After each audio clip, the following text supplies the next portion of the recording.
Assalamualaikum warahmatullahi wabarakatuh. Berjumpa kembali bersama kami channel Dunia Usaha.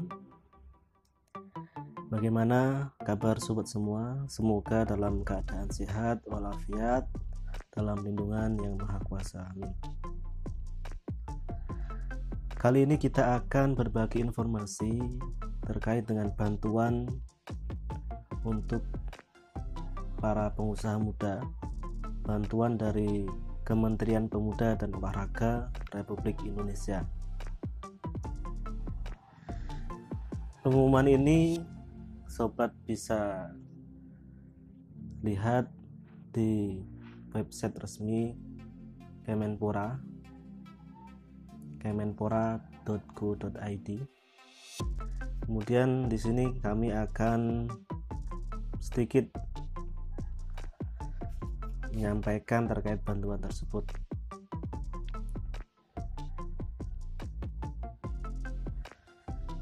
Petunjuk teknis penyaluran bantuan pemerintah bagi wirausaha penyaluran. Petunjuk teknis penyaluran bantuan pemerintah bagi wirausaha muda pemula, Socialpreneur dan Sentra Kewirausahaan Pemuda tahun 2021. Jadi bantuan ini untuk yang pertama wirausaha muda pemula, yang kedua yaitu Socialpreneur atau kewirausahaan sosial, dan yang terakhir yang ketiga Sentra Kewirausahaan Pemuda. Di sini terkait dengan pasal-pasal keputusan.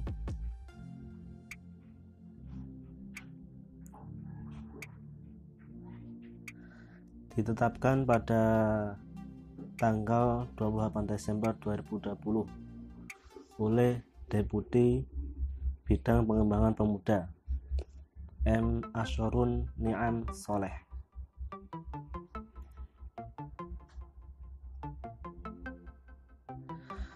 Pada kali ini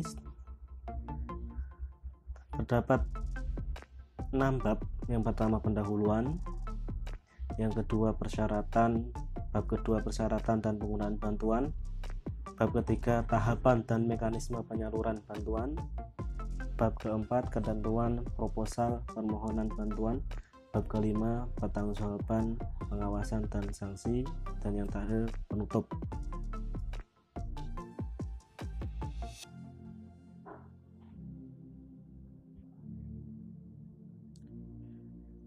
Langsung bab pertama secara singkat. Jadi dengan latar belakang bahwasanya terkait dengan usaha itu yang menjadi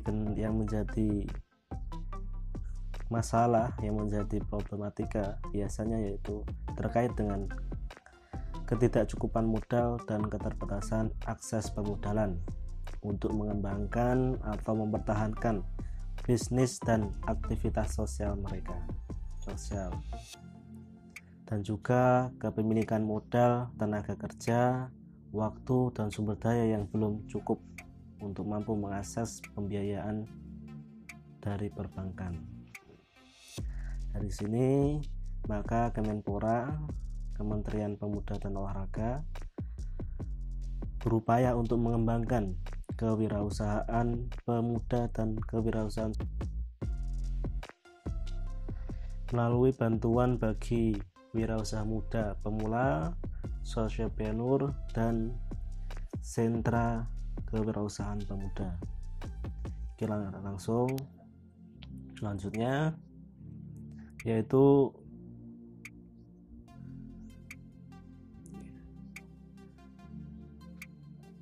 maksud untuk membantu para pemuda melalui perorangan dan organisasi lembaga yayasan atau kelompok usaha dalam mengembangkan potensi kewirausahaan untuk mewujudkan kemandirian pemuda.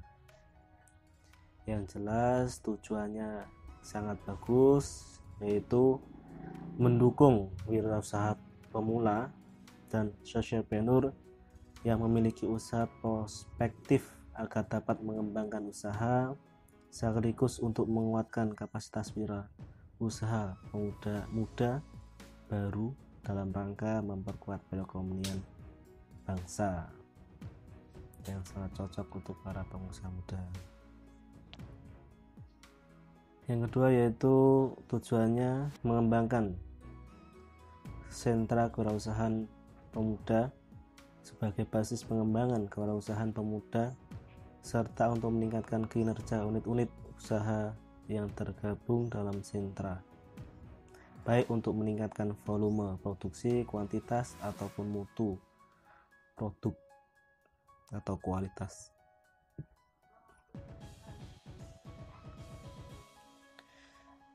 Baik pemberian bantuan ini atau penerima bantuan ini yaitu yang sudah saya sampaikan tadi 3, yaitu WMP, Wirausaha Muda Pemula, Sosiopreneur, dan SKP, Sentra Kewirausahaan Pemuda, yang diberikan oleh Kementerian Pemuda dan Olahraga melalui Asisten Deputi Kewirausahaan Pemuda dan Deputi Bidang Pengembangan Pemuda.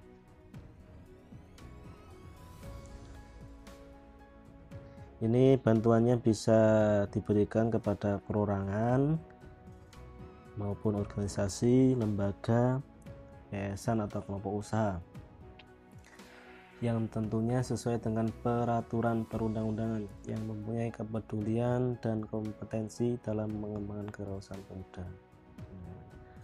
Ya, ini yang poin D. Selanjutnya, rincian dan bentuk bantuan. Ada 4 paket, yaitu paket pertama, paket bantuan bagi Wirausaha Muda Pemula senilai maksimal 10 juta. 2, paket yang kedua yaitu bantuan bagi Wirausaha Muda Pemula berkembang untuk penguatan usaha senilai maksimal 15 juta. Lumayan ini. Yang ketiga yaitu paket bantuan bagi Sosiopreneur senilai maksimal 10 juta. Dan yang terakhir, yang keempat, paket bantuan bagi SKP senilai maksimal 35 juta.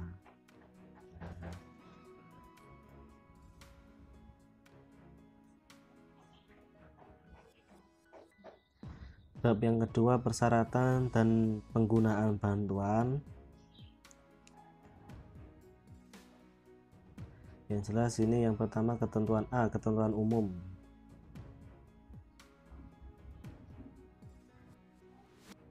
Satu, bantuan WMP dan Sosiopreneur diperuntukkan bagi WMP dan WMP berkembang.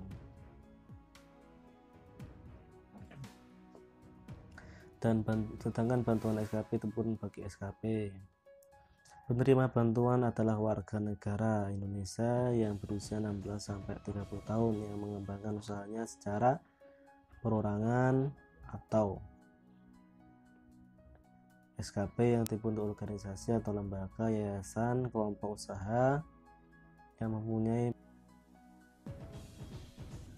bantuan Wirausaha Muda, Wirausaha Muda Pemula, dan Wirausaha Pemuda Berkembang dan Sosiopreneur diberikan kepada perorangan. Syaratannya yang pasti warga negara Indonesia berusia 16-30 tahun terhitung pada tanggal 31 Desember 2021.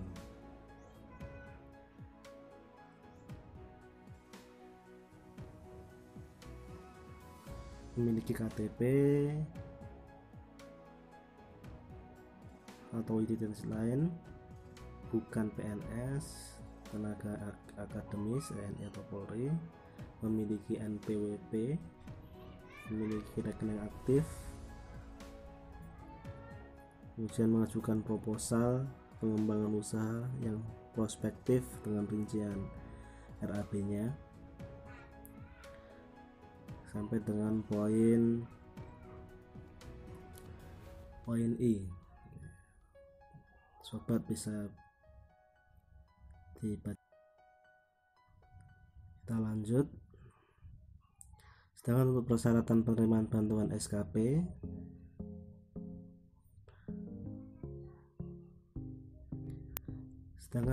di sini sentra kewirausahaan pemuda itu diberikan kepada organisasi, lembaga atau yayasan atau kelompok usaha. Syaratnya yaitu dari poin A sampai dengan F. Yang jelas susunan kepengurusan dan anggota SKP sama tadi, berusia 16 sampai dengan 30 tahun terhitung 31 Desember 2021 ini. Dibuktikan dengan KTP, fotokopi KTP dan KK. Fotokopi KTP atau KK lah. SKP dibentuk oleh organisasi atau lembaga, yayasan atau kelompok usaha yang memiliki 1. ADART, akta notaris, izin domisili, NPWP, dan rekening aktif. Dan sampai dengan poin F ya, teman-teman atau sobat-sobat semua bisa baca.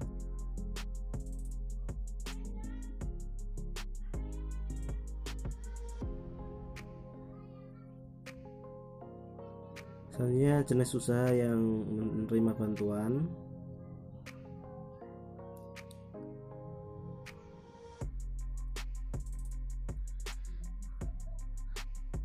Usaha di bidang pertanian, perkebunan, peternakan, perikanan, kelautan, industri rumah tangga, peristiwa, perdagangan, jasa pelayanan, pengembangan informasi teknologi, dan usaha ekonomi kreatif serta usaha di bidang pendidikan dan pelatihan baik bersifat formal, non formal maupun keagamaan serta sosiopreneur di berbagai bidang.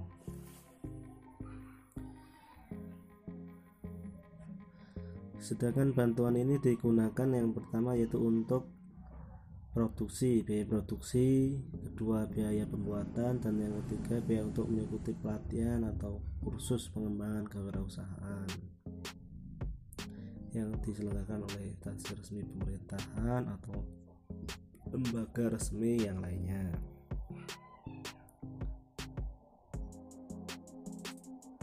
Nah ini kemudian ini bisa digunakan bantuannya untuk penambahan modal usaha.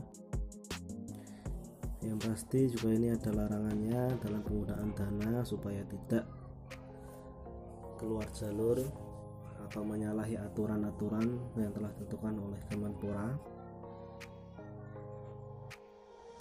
Yang pertama yaitu memberikan uang terima kasih. Nah, ini yang larangan pertama, atau uang balas jasa. Dipindah bukukan atau disimpan di rekening lain dengan tujuan untuk mendapat bunga atau jasa bank. Yang ketiga digunakan untuk keperluan lain yang tidak ada hubungannya dengan tujuan bantuan. Digunakan untuk keperluan lain yang melanggar ketentuan peraturan, yang pasti ini sangat dilanggar.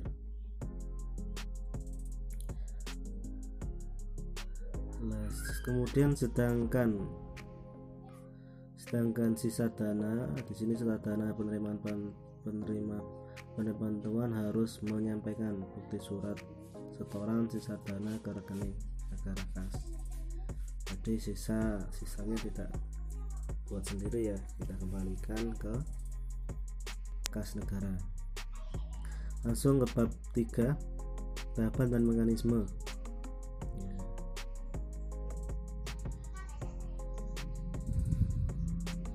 Mekanisme yaitu mekanisme penyaluran bantuan.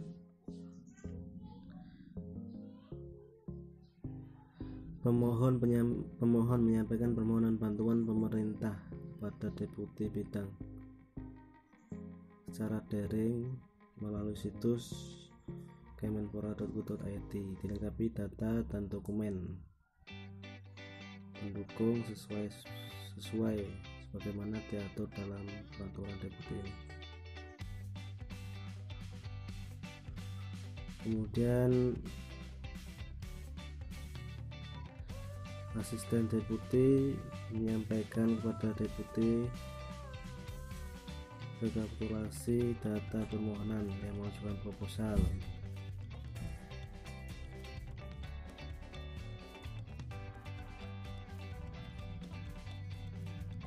Dan sampai seterusnya. Ini nanti diseleksi oleh tim khusus yang dibuat oleh PPK, yaitu PPK itu pejabat pembuat komitmen. Kemudian tim seleksi menyampaikan hasil seleksi dalam bentuk berita acara yang kemudian disampaikan kepada PPK sebagai bahan pertimbangan penetapan penerimaan bantuan. PPK kemudian melalui surat keputusan yang disahkan oleh kuasa pengguna anggaran yang selanjutnya berdasarkan surat keputusan penetapan penerimaan bantuan pemerintah, PPK menandatangani perjanjian kerjasama dengan penerima bantuan. Penandatanganan perjanjian kerjasama dapat dilakukan menggunakan dokumen dalam bentuk fisik dan atau digital. Selanjutnya proses pencairan dilakukan setelah perjanjian kerjasama ditandatangani antara penerima bantuan dengan PPK sesuai ketentuan peraturan perundang-undangan, dan juga menandatangani surat pernyataan tanggung jawab mutlak. Nah, ini yang keterima nanti. Ini menandatangani surat pernyataan tanggung jawab mutlak dan surat pernyataan tanggung jawab belanja oleh penerima bantuan dengan format sebagaimana tercantum nanti di lampiran.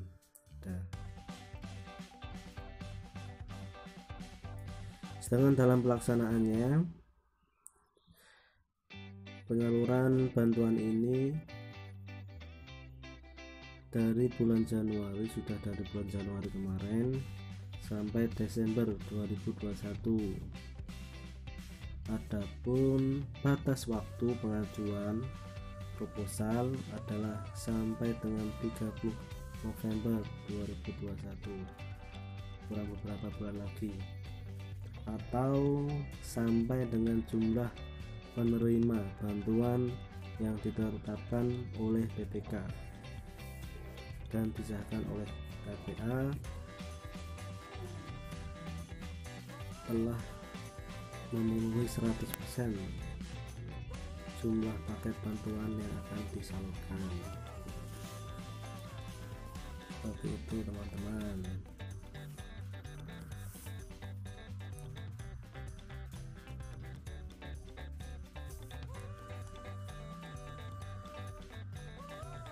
Mungkin sedikit yang bisa kami sampaikan. Untuk selanjutnya, untuk bab selanjutnya tahapan bab ketiga, bab keempat, bab kelima, tahapan dan mekanisme penyaluran bantuan, ketentuan proposal, pertanggungjawaban, pengawasan, dan sanksi. Nanti teman-teman bisa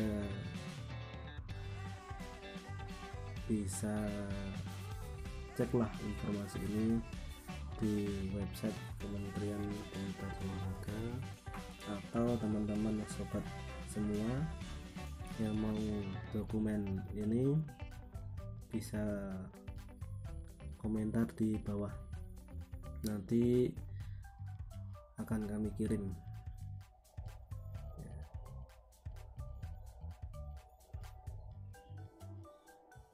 Semoga informasi ini sangat bermanfaat untuk semuanya, masyarakat Indonesia, khususnya para pemuda, para pengusaha muda, dan kami doakan usaha-usaha teman-teman atau sobat-sobat semua diberi kelancaran, diberi kemudahan, dan semakin meningkat kualitas dan kuantitas produksinya. Amin amin ya rabbal alamin. Walaupun dalam keadaan pandemi seperti ini, Semoga usaha-usaha tetap lancar, tetap berusaha, semangat, dan jangan lupa like, komen, dan share ya. Nantikan video-video kami selanjutnya. Insya Allah kita akan berbagi informasi tentang wirausaha dan akan insya Allah bermanfaat bagi kita semua. Amin amin amin. Akhir kata, kurang lebihnya mohon maaf. Wassalamualaikum warahmatullahi wabarakatuh.